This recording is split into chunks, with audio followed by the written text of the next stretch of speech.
نو زه دا وایم چې دلته کې مذهب سیاست لپاره استعمالول نه دي پکار، دلته خپل کاروبار هم د سیاست لپاره استعمالول نه دي پکار. که اوټ هم ور نه کو قسم په خدای که د جنت بونه ګورئ. که چا وي د حافظ صاحب الیکشن ته ولاړ دی او که چا دله اوټ ور نه کړه که نه نو هغه به باندې به د جنت بوی هم نه لګي. نو ما سوچ کوم دا اوس څه دي؟ آیا دین اسلام مونږ ته دا وایي چې تاسو داسې بیانونه او داسې خبره کوئ؟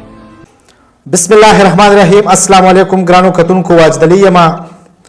ملګرو الیکشن را روان دی او رنگ رنگ خبرې به تاسو واورئ، څه زړې څه نوې ویډیو، څه زړې ویډیوګانې. دغه شانتې یو ویډیو در سره شریکوم، دغه ویډیو را سره وګورئ او خپله قیمتي رایه ماته په کمنټس کې ضرور راکړئ. ویډیو را سره وګورئ. او زه یو خبره بله کومه، دا په دې مولیانو صاحبانو باندې ښه نه لګي. او خبره دا ده چې دې ته مه ګورئ چې دا مولا دی، دا ځان یادوم، بل مولا نه یادوم، بیا ما سره جګړه کوي. زما د جګړو وس نه کېږي وروره، غریب سړی یم، زما د جګړو وس ځان یادوم، ځان بل مولا نه یادوم. دې ته مه ګورئ چې دا مولا دی، دې ته وګورئ چې دا امانتدار او دیانتدار دی. او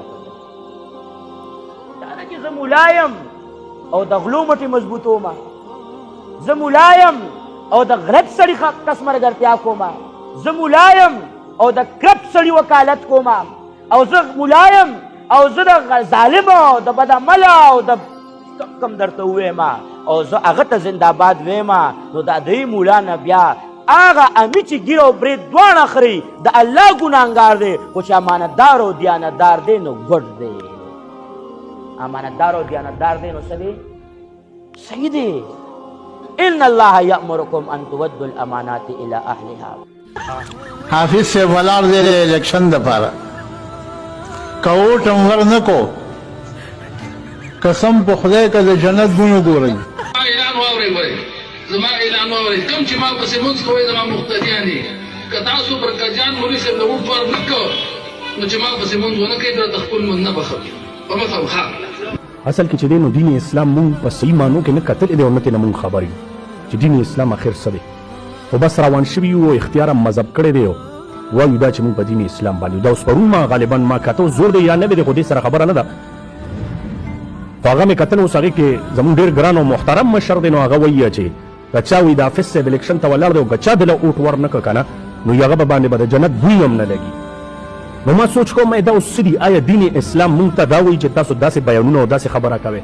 ځکه چې مونږ خو حدیث لولو، نو په حدیثو کې مونږ ته دا خبره راځي چې من قال لا اله الا الله دخل الجنه. چا چې یو پیر هم دا کلمه ویلي نو دی به جنت ته داخلېږي. اوس دلته دا د دې سره چې کوم دی څه کول هغه ریلیټډ کول او هغه د دې سره شمارل او داسې فتوا ورکول نو یقینا خبره ده دا ډېر لوی ظلم دی. بلکې د دین اسلام اصل چې کوم منهج دی هغه دا نه دی، یا دا ویل چې یاره دا زما مقتدیان دي او که چېرته دي چې کوم دی د پلانکي مولوي صاحب له اوټ ور نه کړه نو بس دي ته ما پسې د مونځونه نه کوي او زه ورته خپل مونځونه نه بخم. نو ما اوس دا څه دي؟ اخر دا مونږ د دې نه څه پیغام ورکوو، څه خبر ورکوو چې دین اسلام مونږ ته څه وایي او دا مونږ وایو څه. زه دې ته پارټیان نه یم، دا یو یونین دی، دا یو پراپرټي ده، دا یو بزنس دی، تجارت دی. لہذا هغه یورپ ممالک چې موږ به طور مثال قطع نظر د دې نه چې موږ دا وایو پلانکي ملک ترقي وکړه، یورپ ممالک موږ په مثال کې اخلو، هلته ترقي ده، نو هلته کې پارټي ده، هلته د منشور په بنیاد الیکشن دی، هلته د ایجنډې په بنیاد باندې الیکشن دی، هلته د مستقبل په بنیاد باندې الیکشن دی. دلته زموږ د ملک غټه بدقسمتي، زه تاسو ته وایم اکبر علي مامن صاحب چې غټه بدقسمتي زموږ د ملک دا ده چې دلته سیاست هم خلک د دهشتګرد لاندې دهشتګردۍ د لاندې کوي او دلته مذهب هم د دهشتګردۍ د لاندې دی. که ته یوه حق خبره کوي او هغه د ملا خوښني هغه د کافر کوي. بیا په دې ملک دا اصول نشته چې دلته د دې ملک د ترقۍ دپاره معیار څه دی او دلته د ایمان دپاره معیار څه دی.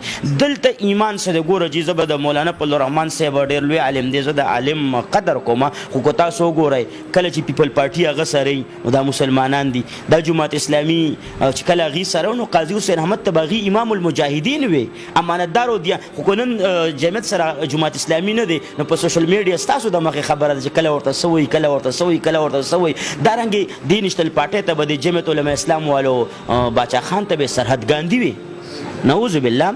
لیکن کله چې اتحاد وشو بیا به سوي چې اجره او جماعت نو زه دا وایم چې دلته کې مذهب سیاست لپاره استعمالول نه دي پکار، دلته خپل کاروبار هم د سیاست لپاره استعمالول نه دي پکار، دلته خپل خیر او برادری هم د سیاست لپاره استعمالول نه دي پکار. ها خدمت پکار دی، د دې قوم بدلون پکار دی، د میرټ فیصلې پکار دي. زمونږ ملک له الله تعالی ډېر څه ورکړي دي جی. دلته غرونه شته، دلته سیندونه شته، دلته ځنګل شته، دلته مټور نوجوانان دي، دلته کې ټیلنٹ موجود دی. لیکن بدقسمتي دا ده چې لیډرشپ نشته او کوم لیډرشپ چې دی هغه خپل د ځان دپاره او د خپل د بالکل ملګرو دا ویډیو تاسو وکړه. زما د ویډیو د جوړولو هرگز دا مطلب نه چې زما د ویډیو نه د چا زړه ازار شي او چاته دې څه تکلیف ملو شي. صرف او صرف ستاسو قیمتي رایه ماته په کمنټس کې پکار ده چې څوک ټیک دی او څوک غلط. ملګرو دا و د نن ورځ ویډیو. ان شاء الله تر بلې ویډیو پورې زه واجد علي تاسو نه اجازت غواړم. د لوی الله په امان خوشاله اوسئ.